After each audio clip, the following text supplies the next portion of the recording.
Post-competition blues. If you'd like to know more, please keep watching. So before I get into post-competition blues, let's rewind a little bit back and I'll tell you what post-competition blues are. So basically, this is a term used to describe the off-season after you've competed. So what happens is after a competition, which is post-competition, the competitors get quite upset and have blues or go into a depression or something similar along those lines. So I really wanted to talk about it today because it's a big issue with competitors. I'll use myself as an example. So I was preparing for a competition for 9 months. So I started in January and then ended in October. So the last day of the competition was the 11th of October.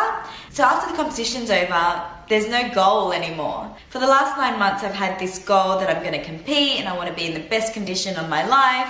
I was doing everything to work towards that goal. And once the competition's over, what happens next? That is why sometimes people get quite depressed after a competition. Right after my last bikini competition, I had so much things going on with Health for Fitness. So it was really busy for a couple of weeks after the competition ended.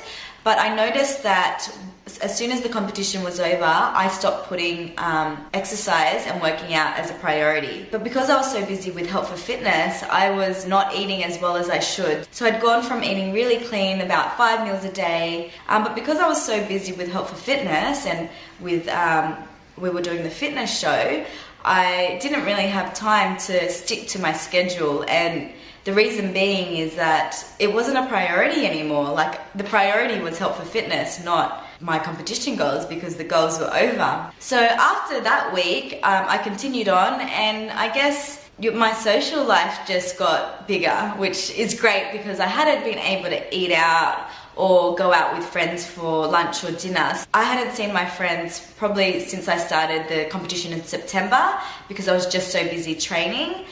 So it had been about a month since I had seen my friends. I was able to talk to them and stuff like that, but to go out for a meal with them and share a drink with them and stuff like that, I wasn't able to do whilst my competitions were on. So I started going out more and eating dessert. The gym and eating healthy just weren't a priority anymore. So then my body started to change. I had gone from feeling on such a high at the competition, feeling the leanest I've ever felt, to slowly feeling fat. That was my fault that I wasn't eating right and I wasn't making the right choices, but I felt like, I wanted to enjoy life. And so I think I was in like a vicious circle of I wanted to enjoy life, but I wanted to keep my bikini body. And this wasn't working for me. Like, I was torn between two because I wanted to have a social life, but then I felt terrible because I wasn't working out as much and I wasn't eating as healthy and my body was starting to change. So I was losing my abs, I wasn't feeling as lean, and I just didn't feel that great. So what I decided to do was talk to an off-season coach, and her name is Latoya Walker. She is part of Mike's team and she takes care of nutrition. So Latoya has competed before, so she knows how bodybuilders think and the relationship that we have with food and how you can feel really depressed during off-season.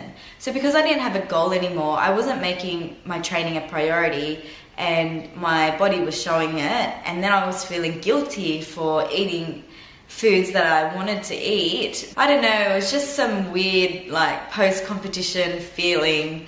And from talking to other competitors, they said the same thing. Like, they said they felt the same way. You want to enjoy life, but you want there to be a balance. And once you get off competition prep, you've been strict for so long, for such a long time, that it's hard to find that balance. I wanted someone to help me with off-season and help me to not blow out like I did last year.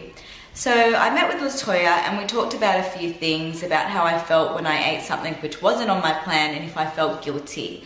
So what Latoya talked to me about was that I shouldn't feel guilty. I shouldn't feel guilty for enjoying certain foods or eating food that I wanted to eat. So you know, my diet should be approximately 80 to 90% clean, but I can enjoy some meals out and some dessert and not feel bad for it, because I don't want to feel bad and think, oh, I have to go do an hour of cardio because I ate a tub of ice cream or something. I don't want to feel that way. I just want to enjoy my food, enjoy my time with my friends and family, and just have a nice meal and not feel terrible. That's why competitors get post-competition blues, because they feel guilty for eating food basically that is not on their diet, and they feel lost as well for not having a goal. So it's really good to meet with a coach and set up a plan.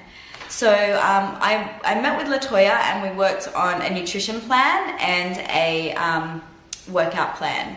So that's basically everything about post-competition blues and why it happens. It's generally because you've been doing one thing for such a long time, and then when you've reached your goal, then it's kind of like where to from there. So it's really good to talk to fellow competitors or to have a coach to help guide you through this. And someone that will understand what you're going through as well. So if you felt that way as well, you know, please leave a comment below. It's quite common for competitors to feel this way, but just know that it doesn't have to be this way.